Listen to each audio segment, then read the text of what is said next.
You know, I really struggled with what to even title this morning about, because it was first kind of about motivating others, and I thought, no, that's wrong, because honestly, we can't motivate anybody to do anything. That's an internal issue. We really can't. The only person you and I can motivate is the person you see when you look in the mirror. We can motivate ourselves. We can do that. Now, if we understand what motivates us and others, because there's a lot of common denominators, then what we can do with our spouses, our kids, people we work with, and friends, if we know those triggers, as it were, that will motivate us and motivate them, we can create the conditions, the climate, the environment, okay, for them to become more motivated and you know, and doing things that they ought to do. I ask you to do some homework. I hope you did that, because I don't have any extra hard copies of any of that. But I ask you to do two things. One is to take a sheet called "What Motivates Me." What motivates me? Here, for me, it was a long sheet. I had this put in front of me, and frankly, next week would be 3 years ago. And I went through it, and it was, I don't know that I'd ever really stopped to think about what are those triggers that really move me to the attitudes and behaviors that I ought to have. What are they? And I'd never stopped to think about those. And and I'll share a little bit more later. It was really, really, really helpful. And then a few years ago, I came across a thing called it's a book, Get Motivated, which when I took I think there are 34 statements, questions, and it comes out and it gives you kind of your DNA type when it comes to motivation, what have you. So here's what I want you to do. I'm going to give you about 5 minutes to do that. I want you to share your results of both with the guys at your table. Okay, now, if some of you, I know we have a couple of guests in the room that didn't even know about it, so you're going to have to make a guess, or you maybe you know already. Tell the guys at your table, what is it that lights your fire? What moves you to do the things that you know that you ought to do? What motivates you at work? What are those triggers and factors that cause you to be the best that you can possibly be? You just may have to answer those off the top of your head if you haven't done the exercises. Okay? All right. I'm gonna give you about 5 minutes to do that. Okay? So share that at the table. What motivates me? Your top 2 or 3, and I'm gonna share your mind when I come back. And then what the Get Motivated test revealed about you and what motivates you. Okay? All right. Go. Let me get you to turn back this way. Hopefully everybody kind of at least got to share, a little bit. I really believe understanding this about yourself is really critical to your own, productivity and enjoyment and engagement of your own life. I gave you 3 verses at the top here, Romans 12:11. That's one of my favorite verses. Never flag in zeal, maintain the spiritual glow, serve the Lord. Never flag in zeal. Stay motivated, stay on fire, keep moving, maintain the fervor. Hebrews 10:24 and 25 talks about our responsibility to stir, to stimulate, to motivate one another to do the things that we ought to do. And then early in the book of Acts, after church's birth, and toward the end of chapter 2, Luke writes about that they were devoted. That's a word we don't use very often. Committed and motivated to do the things that God had called them to do. And what you're going to see in a few minutes that there's some essential triggers that motivate every one of us in the room. If I had a room full of women, that would be true as well. Okay. If I had a room full of lost people, these would be true just as well. These are, this is really a science, because it's true. It's true. It's not an art. These are proven things that we'll talk about in a minute that motivate everyone. There are only a handful of them. Now, some of those will motivate me more than they motivate you. Some areas. That has to do with how God has wired us and designed us and created our personality and our talents and abilities. But these are the basic motivators we'll get to in just a minute. How many of you were PSI? Okay, well, we're the right ones. Okay, and give me what were you? CSI. Any CSIs? Whoa! Oh, got it. Carlos, I'm sorry, buddy. What was yours? Second again, PVI. PVI. Any PVIs? Okay. All right. Who are the oddballs? What were some of the others? CVI. Huh? CVI. PVI? C. CVI. CVIs? Any others? PIC? Here's what counts when you read that little paragraph. Is it right? Did it describe you? Oh man, it pegged me. Huh? Well, you ought to go home and ask your spouse about it. This other sheet, what motivates me, and again, you know, there are a bunch of them here. I don't know that I would say in any particular order. There were 5 or 6 that really are motivators for me in my journey. And there is some overlap in them if you listen carefully in it. Being voted best developer of people in your company. A personal one-on-one meeting with your supervisor is number 10. To commend your performance, recognition, affirmation. Opportunity to work independently without a supervisor. Very closely, 26. Authority to make your own decisions about your work. Freedom. Autonomy, self-determination, being ranked as a top 10 performer in your company. Again, developing and growing and being competent, being able to use the talents and abilities God has given you. Number 32, being recognized as an expert in your field. All of those have to do with me, with competency and being able to get things done, being able to have freedom and autonomy, not just to decide what to do, but how to do it. All of those kind of things are motivating, you know, to me in my life. I want you to watch this little video, and what you're going to see here, it's a funny one, but it's got a connection with the lesson. And I want you to ask yourself 2 questions. Number 1, which of those normally best describes me? Which of those normally best describes me? Be honest. And then number 2, after I've met with someone, it could be a spouse, it could be a kid, it could be somebody at work, it could be a client, okay, how do they feel? All right, watch this.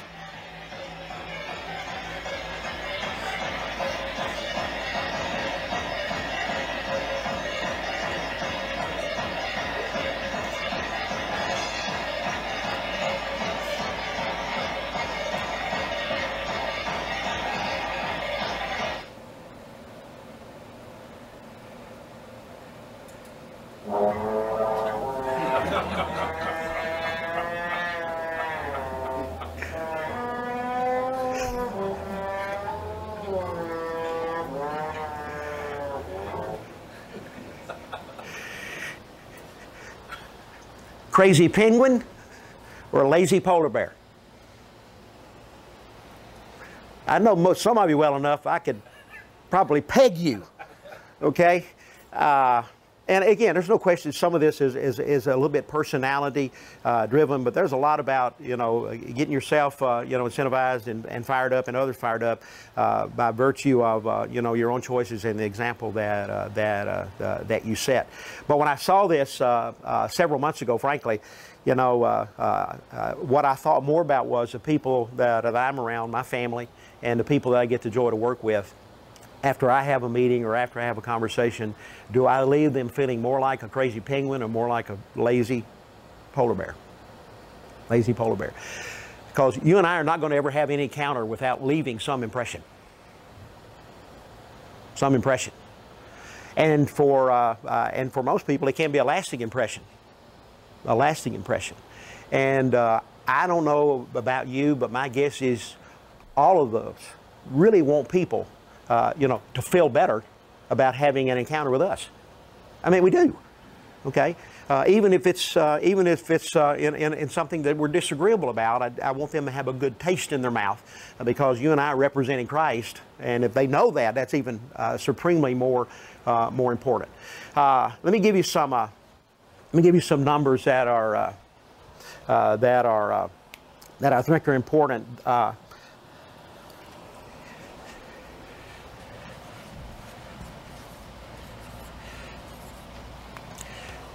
Back in March, April Gallup did their annual workplace report.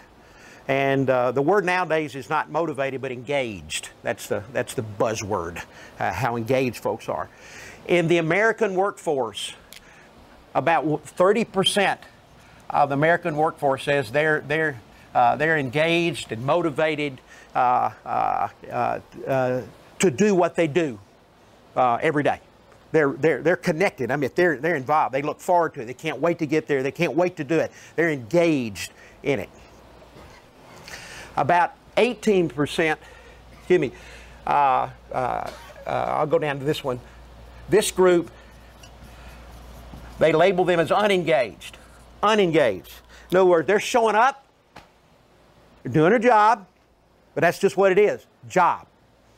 Not a whole lot of energy, not a whole lot of excitement, not a whole lot of joy in what they're doing. They're just kind of disconnected. They're there, but it's largely to draw a paycheck. Okay, certainly not something to look forward to. And then there's about 18%. And they label them as actively disengaged. These are the people that can't wait to get to work to do damage.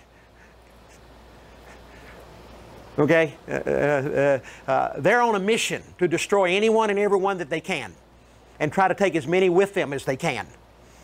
And actively disengage. Here's what, when I saw that, here's what got my attention. 70% of the American workforce doesn't want to be there.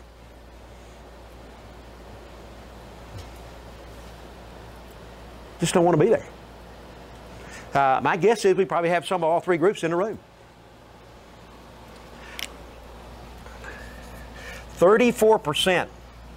Aren't a thing. 34%. That's more than a third. 34% of Christians say, I'm not doing what God has called me to do.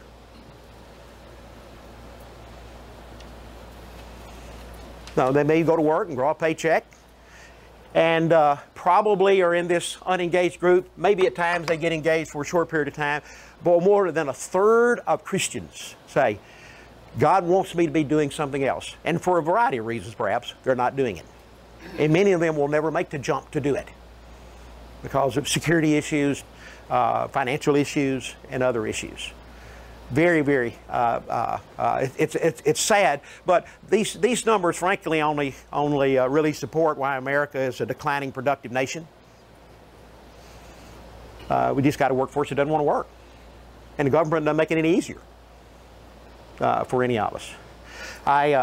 In preparing for today, I thought this was striking.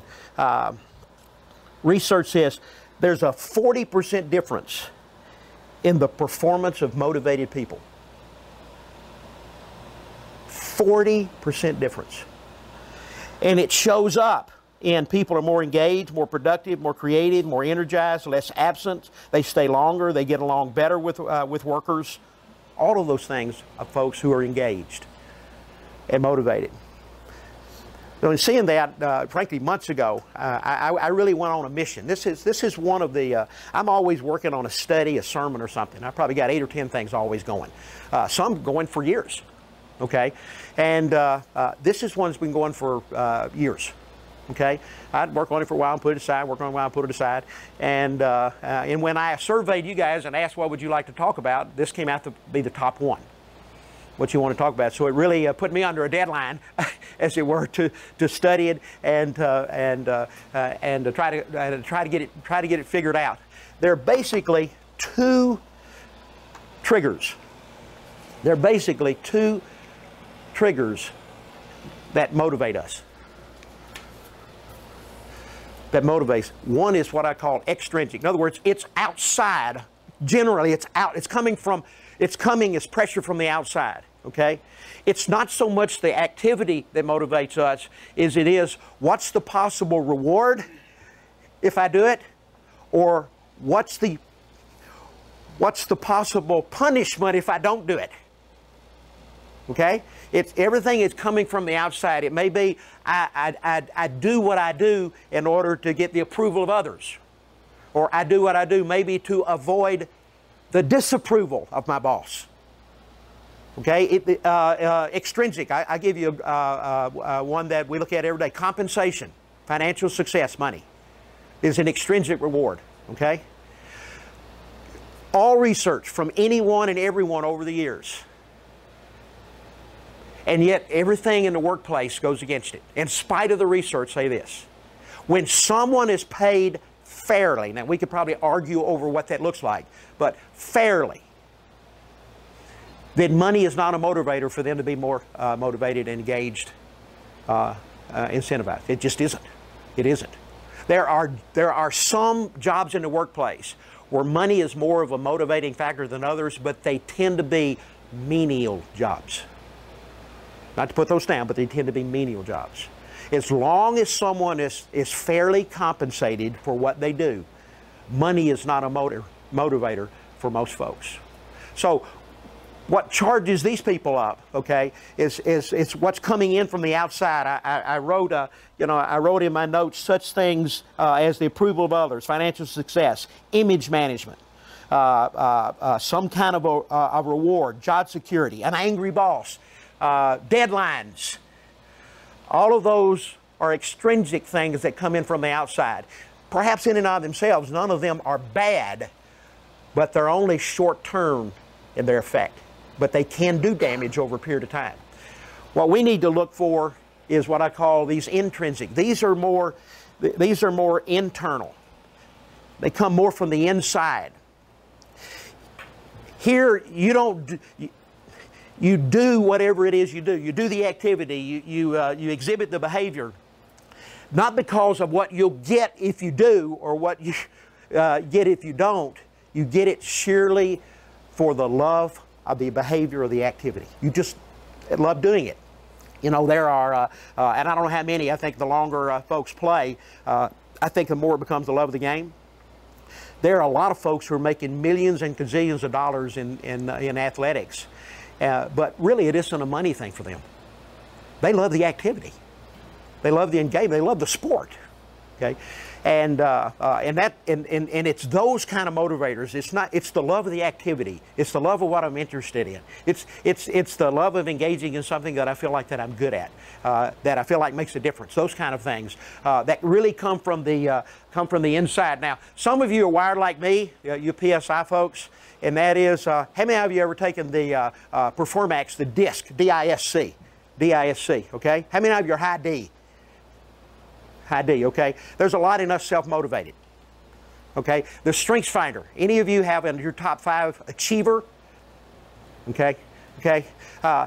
This stuff is easy for us than it is for a lot of other folks. Between the way God has put us together in high D and achievers, okay, we're going to get it done.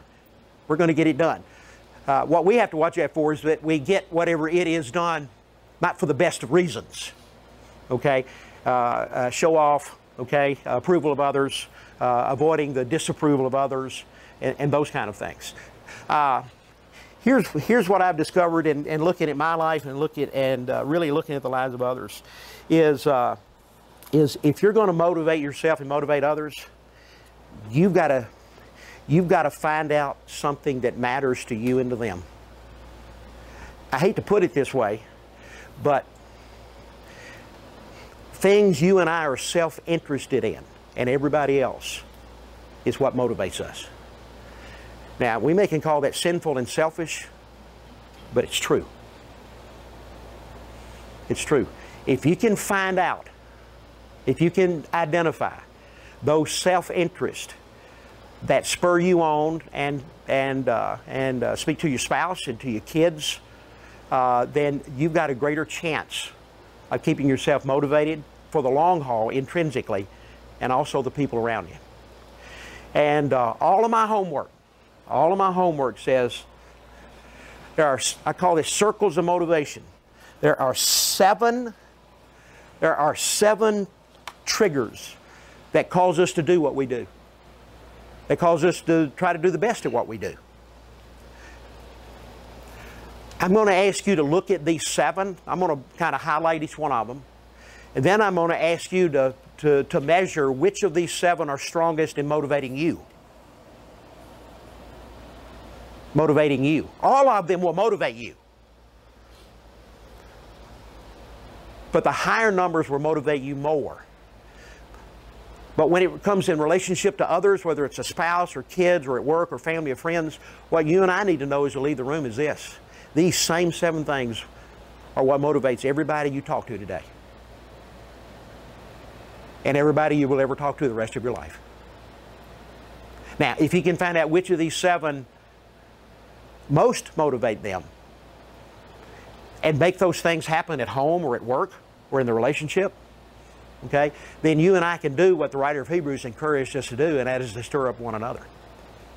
It's part of our responsibility, but in an intrinsic, from the inside way. Let me run through these 7, and you're going to see these. Every one of them is basically an innate, born with, God-given human need. Everybody needs them. Nobody can do without them. When we are without any, or much less all of these, we get very actively disengaged. We get very unengaged. We get very demotivated. And life and work and family becomes drudgery and boredom. Okay? So let me run through the 7 right quick. Number 1 is what I call caring connections. Caring connections. Every one of us and everybody we live with and everybody that we work with, they have this as an innate need. I want to be known and I want to be cared for, and I want to know that I matter. I want to know that I'm more than a number. I want to know that you care about me for who I am and not for what I do. I don't want to be a commodity. I don't want to be a wife that does dishes and laundry and provides sex, and that's all that I do for you. I don't want to be a commodity. Your kids don't want to be a commodity. The people you work beside, that work below you or above you or around you, they don't want to be another number. They want to have meaningful relationships, caring connections. Anonymity demotivates all of us. If we feel like we go to work and no one cares, we get demotivated in a hurry. If our presence doesn't matter, if no one cares that you and I are there, if we can't add any value just simply because of our presence, not our skills, our presence, then I'm demotivated. Okay, again, these are not in order. Okay, the top 4 I kind of call primary. You'll see those, they're more in the inner circle and then the outer circle, but all 7 are there. All 7 are there. So, caring connections. Next is what I call talent. Competency. We are motivated when we get to do what we do best and what we enjoy. We are motivated when we are challenged to achieve. We're motivated when we get opportunity to grow. We're motivated when we get opportunity to develop and to add skills and to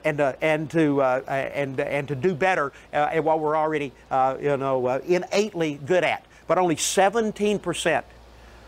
Only 17%. That's probably part of the reason we got all this. 17% of the American workforce goes to work and gets to do what they do best and enjoy most at work, most of the time. 17%. And by the way, that number is going down. Going down over the last decade. So all sorts of issues in the places where you work and the people you work with, there's 70% of them are disengaged, and 83% of them don't get to do what they do best and enjoy most all day long. And those who have responsibilities of supervising and managing, okay, what we do if we're not careful, even as Christians, is that we beat them up for the non-productivity rather than trying to find out, how can I better get you engaged? How can I better get you engaged? I'll go on and ask the question now, have you ever asked someone you work with, a friend, a spouse, have you ever asked them this essential question? What motivates you? Don't you think that's an important question? I mean, we need to know that for ourselves, of course. But for those meaningful relations around us, for the people that report to us, early, I've done this in sports for years as a coach. Early, even teenagers. Sometimes it's hard to get at with teenagers. I will ask them, how can I best motivate you as a coach? How can I best motivate you as a coach? Okay? And I know there are only a handful of triggers that really can motivate that, okay? The problem is most coaches only have one method: scream and yell and belittle and demean. And honestly, that works for some kids, short term. And most seasons are short term, so you can get away with it. But some kids, that shuts them down because of the public embarrassment and demeaning. Okay? So this is a basic question of building meaningful relationships in life, is to know, hey, John, you and I have been friends for 10 years. I've never asked you, never thought about what motivates you. Then I hope you walk away thinking, I want to be that to you. Honey, I want to be that to you. I want to do that. I only asked Lynn this question a few years ago, and it was part of the reasons, other than the conviction of the Holy Spirit, that I guess I adjusted my at-home responsibilities. When my wife, she said, you know, Jimmy, just having time with you, not feeling the pressure for it to lead anywhere sexually, just being together. Just sitting in the chair together. Sitting at the table together at dinner and talking. Not having the television on. Doing the dishes together. Just those minutes, I treasure those. And then after my heart issues, you know, we started walking, 6 miles a day. Well, gosh, you know, I'm telling you, that's an hour and a half a day. And most of those times we're walking together. Unbelievable conversation. You know, and I realize when I do that, okay, I tell you what, I'm just filling her cup. I'm just filling it. Filling it. Which allows me, because the cup is fuller, when I screw up, to get away with it better. Okay? When the cup is empty and you screw up, that's when things really get testy. They get testy in a hurry, okay? Meaningful relationship, talent, being good at something and getting you to get better at it, okay?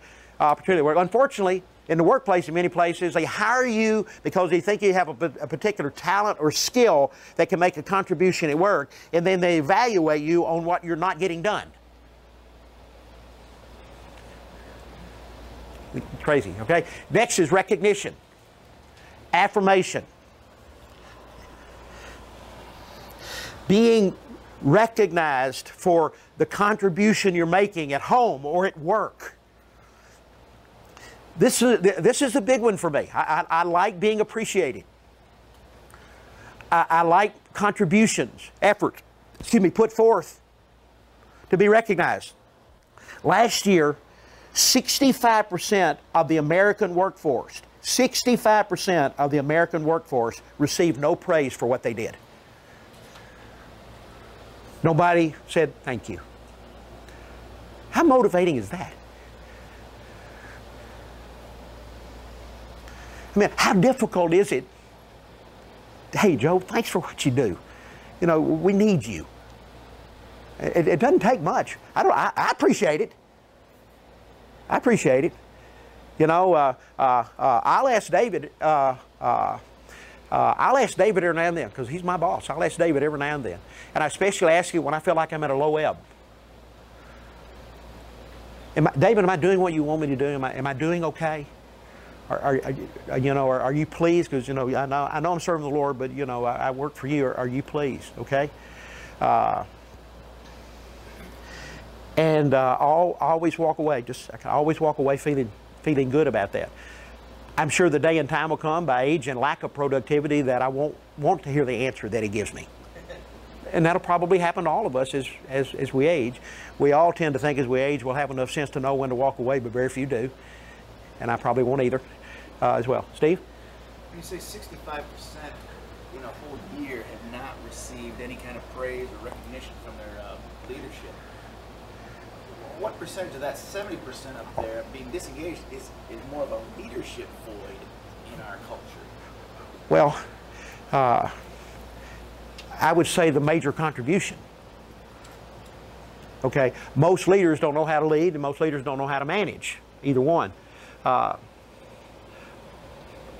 I think the principles hold true here, whether you're in an organization or in a family or anything else.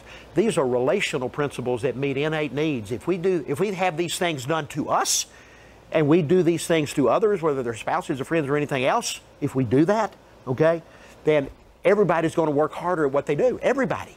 Okay? It is a leadership issue, but it's even larger than that. It is that. If we had more leaders and managers that led this way, we'd have a whole lot more productivity and engagement and longer tenures and less absence. All that will be true in all of our work. Okay? Good question. All right? The fourth primary thing is people are motivated by a purpose. In other words, hopefully you know, I don't know what you do, but do you know how what you do fits into the larger purpose of the organization you're in? That's important to people. Why does what I do matter? How does it fit into the scheme of everything? How does that matter? I know with the folks that I work with, I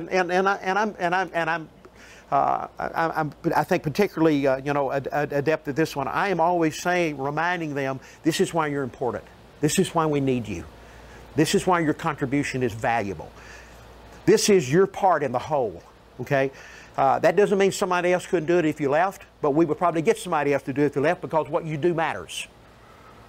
People want to know that they count, that what they do matters, that adds value to the family, to the organization, wherever the case may be. These four things are primary motivators. They're innate needs. We want to have meaningful relationships. We want to feel that we're good at something. We want people to appreciate who we are and what we do, and we want to feel like what we do makes a difference in the bigger scheme of things, whether it's life or at work or in family. All of us are motivated by that. Okay? Now, there are three others. One is freedom, which is a big one for me. Autonomy, self-determination. The ability, and this is where good leadership and management comes in. Certainly, there's an overall scope you got to do, but the more input and choice you can give to people in what they do and how they do it, we'd be a whole lot more productive and better off if we as leaders would say, hey, listen, here's what the end goal needs to be. Okay? Be sure to talk to me about how you plan to get there, but I'm going to give you a lot of freedom and autonomy to kind of set it out. Now, I might do it different. Okay? But they get more engaged when they get to determine the how, rather than, all right, this is what I want you to do, this is how I want you to do it, go robotically do it. That's not motivating. That shuts a lot of people down. People love that sense of self-determination. That doesn't mean there's no accountability or anything like that. Of course not. That's insane. But the more freedom that you give people, and the more they earn the freedom because they've done a good job, then the more motivated they are. The more motivated. So autonomy and freedom is critical. It's a big one for me. I think we're motivated by what I call role models. People that by this really ties in, Steve, what you brought up with the leadership. That they set the pace. They set the example. They show up early. They stay late. They work hard. Okay. They care. Okay. They're doing what they do best, and let me do what I do best. Okay. They recognize my contribution. All of this is in the role modeling and the examples, okay? And I've had two. I had Jim Henry for 25 to 30 years, and I got David. I've had two great role models, and it's motivating to me. It is. It's motivating. I'm challenged by how those guys live and behave, and watching them in that example and in the path that they follow is motivating for me. And no, they're not perfect any more than Paul was perfect, but Paul was not ashamed when he said, "Listen, you follow me as I follow Christ. You follow me as I follow Christ." Be a role model and then follow. And then the last one is people are motivated when work is fun, when they enjoy it. A lot of fun. One of the and most of you guys know that. And I'm certainly biased, but I got the greatest job in the whole world. I've never looked, I've been here 33 years, and I've never looked more to getting up and coming to work than I ever have 33 years ago. Ever. I love what I do. I love the people I get to work with. We laugh together when we need to laugh together. We joke together. We cry together when heartache takes place, and it's a family. It's enjoyment and together. And I don't think that's a feeling most folks just want at home or at work. Excuse me, or at church. They want it where they work. They want to have fun with the people that they're around every day. Okay? So these are, you know, again, the inner circles is more primary, motivators than the outside. I want you to turn on the back of the page.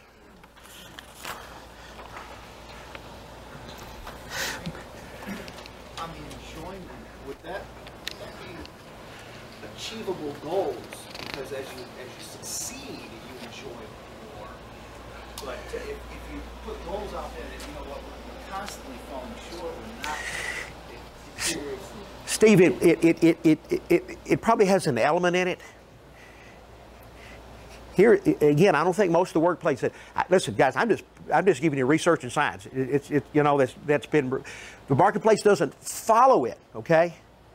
But generally speaking, long haul. That's what I'm after. It's not short-term motivation because if I don't do my job, my boss will fire me. That's no.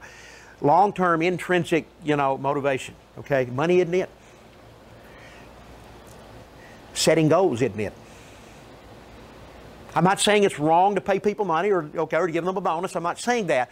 Over the long haul, okay, the goals are not intrinsically that motivating for most people.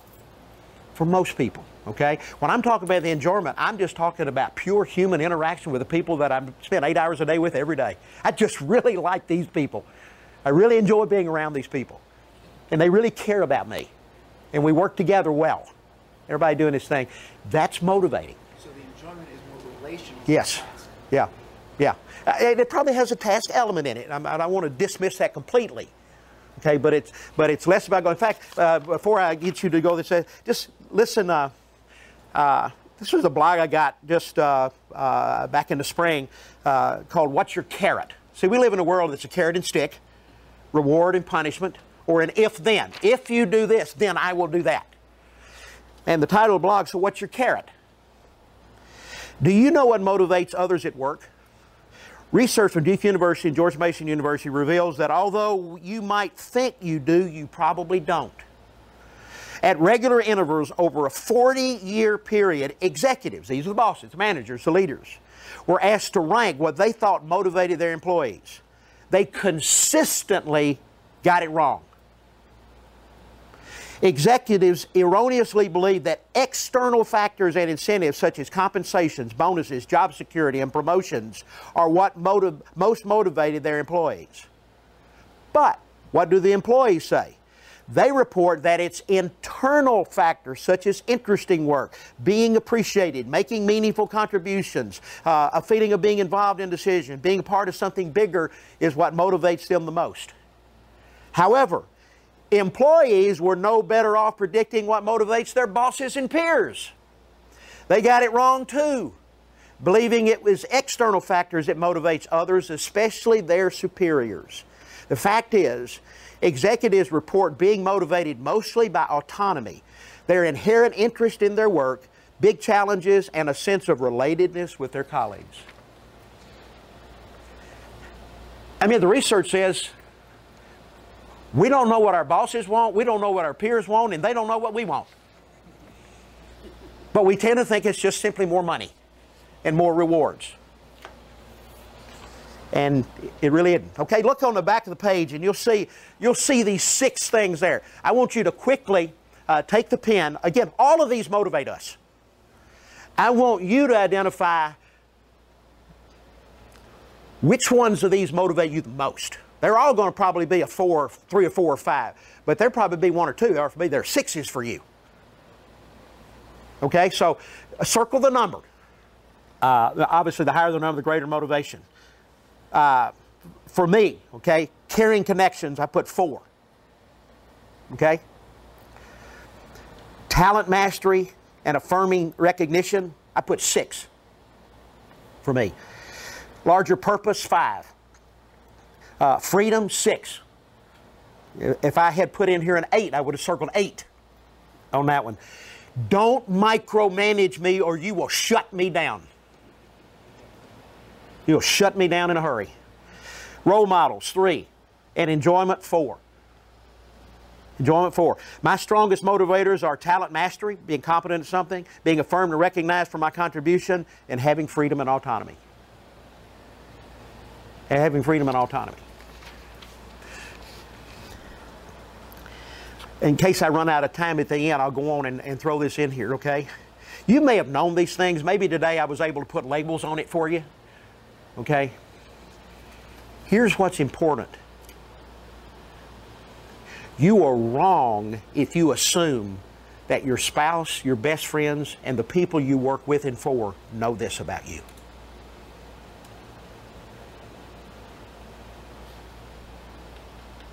And they probably never will know it unless you tell them.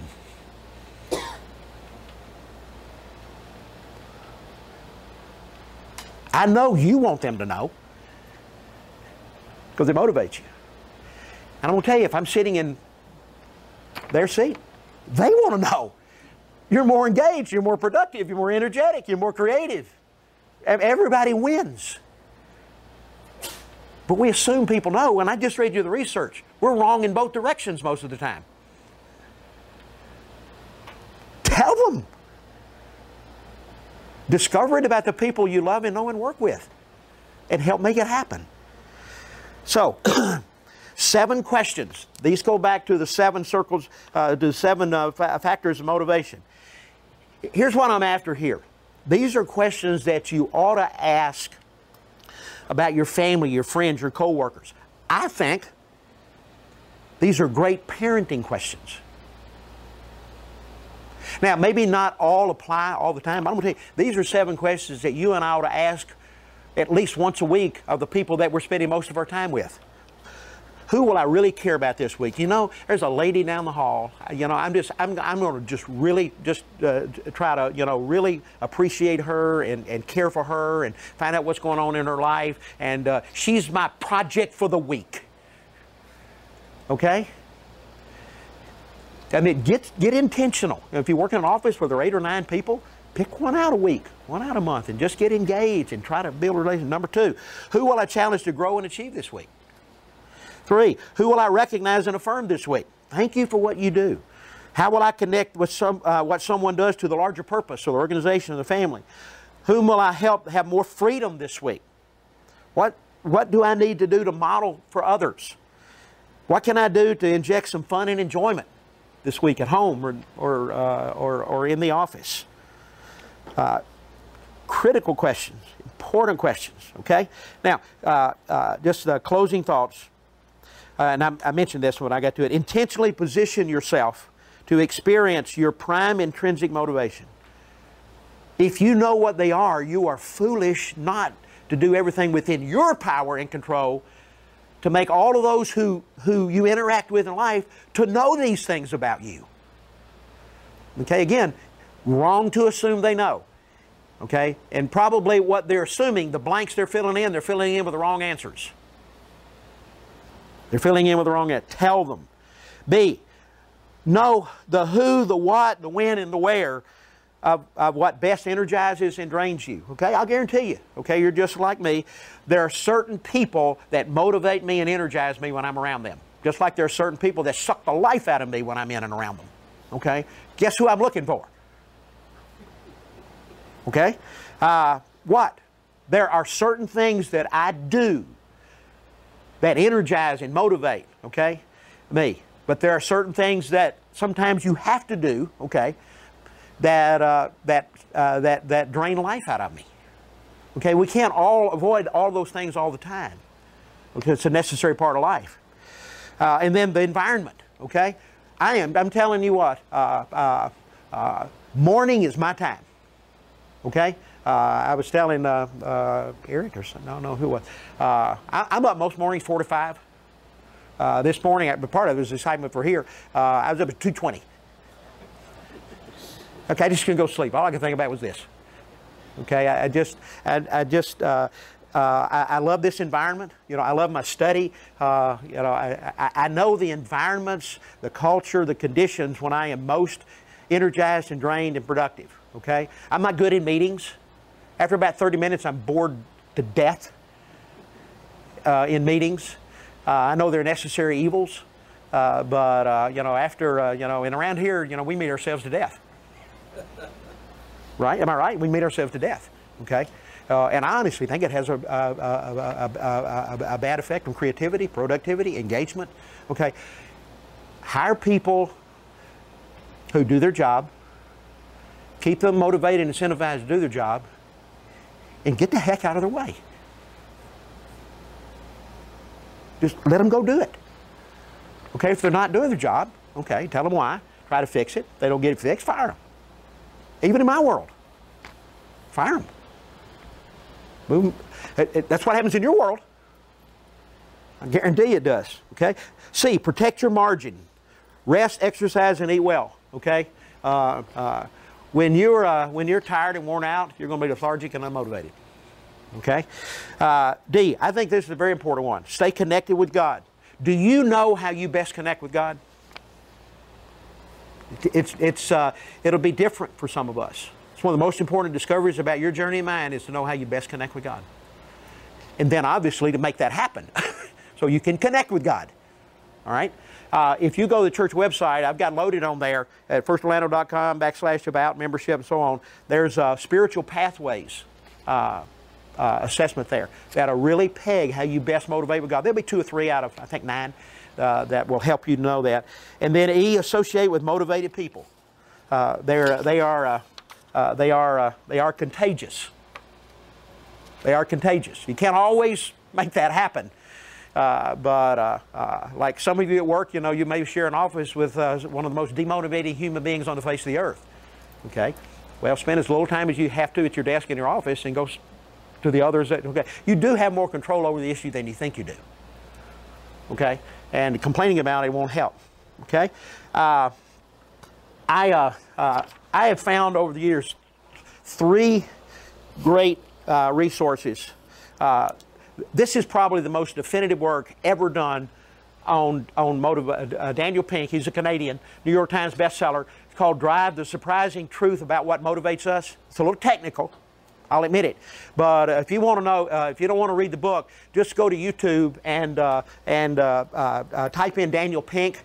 Hundreds of videos by Daniel that are 2 or 3 minutes to 45 minutes, okay? And talking about what motivates us as human beings. He's not a believer, but this is really a good book. A little bit technical. Pat Lencioni, you can go to YouTube as well. He's got a bunch of books. His newest book is Advantage. This is a book he wrote years ago. It's a parable about an office situation, but the title of the book, The 3 Signs of a Miserable Job. 3 Signs of a Miserable Job. Excellent book. And Pat, I've heard Pat speak probably a dozen times. One of the most entertaining speakers. You'd enjoy him on YouTube. He's hilarious. Okay, guys, ADD is all over the map. He's all over the map. But boy, is he entertaining. Okay. And then this book by James Robbins. He's a business consultant, and entitled 9 Minutes on Monday. 9 Minutes on Monday. An excellent work. There's been 3 really good resources, at least for me, in trying to get a better understanding of this whole deal. So let me close by saying, hey, try to be more of a crazy penguin, okay, than a lazy polar bear. I know some of our personalities and stuff tend to be more toward the lazy polar bear, but recognizing that and recognizing you, not your wife, not your boss, not your paycheck, not your friends, not your pastor, you are responsible for keeping yourself motivated. You don't have anybody else to blame but yourself. Well, I got a bad boss. Suck it up. Or quit. But motivate you. You're responsible to motivate yourself, just like everybody else is. But if you and I know these innate needs that are there in everybody else, and we find out which ones are the biggest triggers for the people that we know and love, then we can do a better job of keeping them stirred up and moved and motivated in their journey as well. And I'm going to tell you, when it's all over with and you retire, you resign, you go to another job, you become that kind of person at home or at work, you'll have a legacy. And it won't have anything to do with your work. It really won't. They'll remember less about, Ron was a great officer. And they'll remember more, I'm just going to miss Ron. Just a great person.